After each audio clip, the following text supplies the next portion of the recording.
Hi there. In this little video I'm going to explain to you what a foreclosure is and how that process works. Let's start with some terms.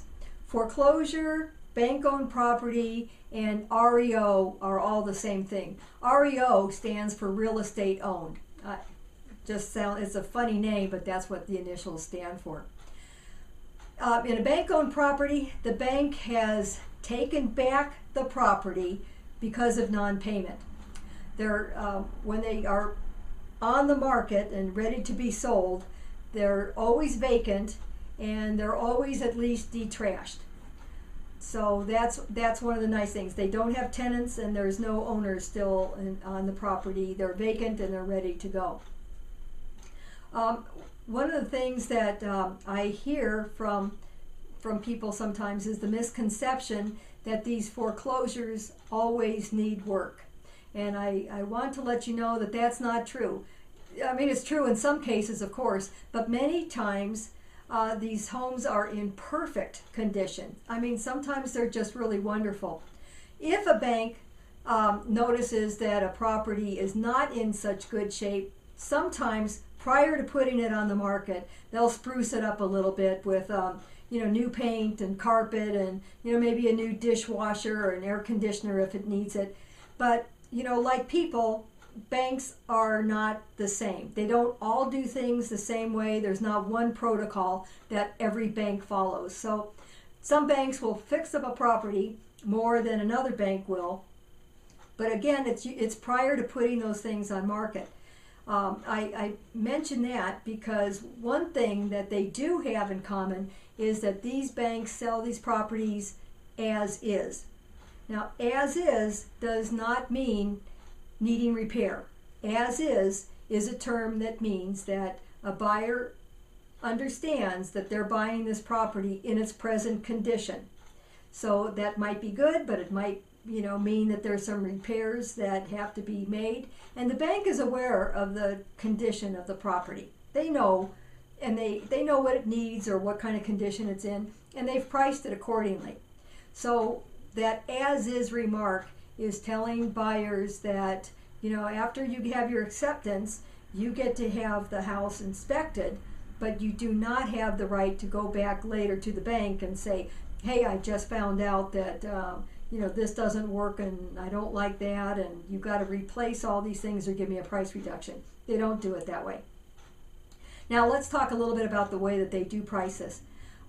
They typically get an opinion of value from at least 4 real estate professionals. And that opinion of value is called a BPO, which stands for broker price opinion. So when they have a range, of prices that is given to them by these experts, they have a pretty good idea that if it's priced within that range, that it will sell in 30 or 60 days, which is what their goal is. So when people submit a lowball offer, it just goes in the trash, and usually they don't even get a counter offer because the bank doesn't have to let it go for that much less. They have a good idea of, really what a fair price is that's going to sell, that's going to make this property go quickly. And they're usually right. These foreclosures don't usually stay on the market for all that long a time. But if they are a little bit too high and they're not getting offers that are 97% or closer to the asking price, then what they will do is maybe in 30 days or 45 days, they'll reduce the price. Now sometimes that's just a little reduction, but sometimes it's a big reduction. And then once they reduce the price, then again they pretty much hold tight to that price and they expect that they're going to be able to get that. Let me say something else about repairs. One thing that I do see as kind of a common repair that many of these foreclosures need out here in the desert is landscaping repairs. It's so hot and so dry out here that if the water has been turned off on these properties for any length of time at all, the landscaping can just be shot. Now again, some banks, as quickly as they can, they start watering to get things kind of looking nice again. Other banks don't do it as much. But my point is that sometimes the outside of these houses can look an awful lot worse than the inside condition. So you know that expression about don't judge a book by its cover? That's true too sometimes with foreclosures. They can look an awful lot nicer on the inside than they do from the street. Let's see, there's a couple other things that I want to mention to you. One thing that's pretty important is that you need to, if you're going to put an offer in on a foreclosure, you really need to be ready with either your proof of cash, if you're a cash buyer, or a loan approval. And a loan approval is not the same as a pre-qualification letter.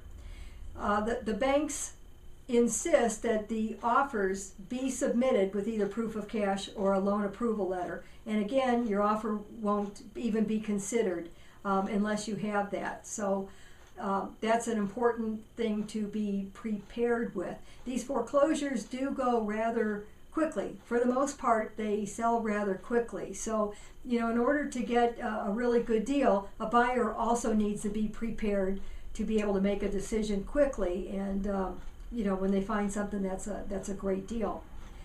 One of the things that I like a lot about foreclosures is that the price that's listed in the MLS is the price that a bank will take.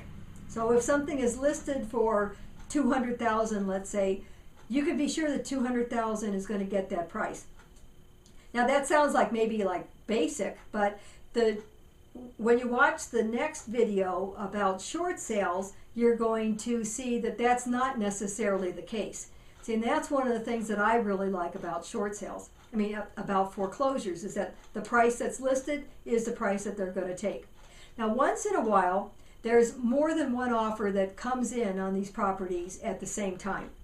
In that kind of a situation, what the bank does is they will get back to the buyers through their agents and let everybody know that there's a multiple offer situation and that everybody has one more chance to submit their highest and best offer. And then they do a cutoff day, like maybe like 2 days later. And then everybody, you know, it's kind of a way of being fair so that everybody who's got an offer knows now that there's other offers and they can raise their offer up if they want. Now again, all the banks don't do these kind of things all the same way, but that's something that typically they do. Some banks will just kind of take the highest offer that came in and be done, but most of them do this kind of a fair situation. And I kind of wanted to talk about this a little bit because, again, one of the things that I've heard my buyers say is that something that they don't like about foreclosures is that, you know, you can get into these bidding wars, is what they call them. And then they have an idea that it's like an auction and that, you know, the price just keeps going up and up and up. And I want to dispel that idea because that's not true. Like I said, in a competing situation with highest and best, everybody gets one more chance, and that's all. Let's see. The last thing that I want to say that's kind of interesting about foreclosures is that if you put an offer in on a foreclosure, typically you hear back from the bank within maybe just 1 day, but at the most, usually no more than 3 days. And they can close these deals in 30 days. They don't like them to go longer than 45 days, and they are ready to go, and they want things to close within 30 days. So anyway, that's what I can tell you about foreclosures. I think they're the hottest thing around. I'm Rosemary Woodward. If you have any questions, please get a hold of me. My contact information is all over this website. And thank you very much for taking the time to watch this.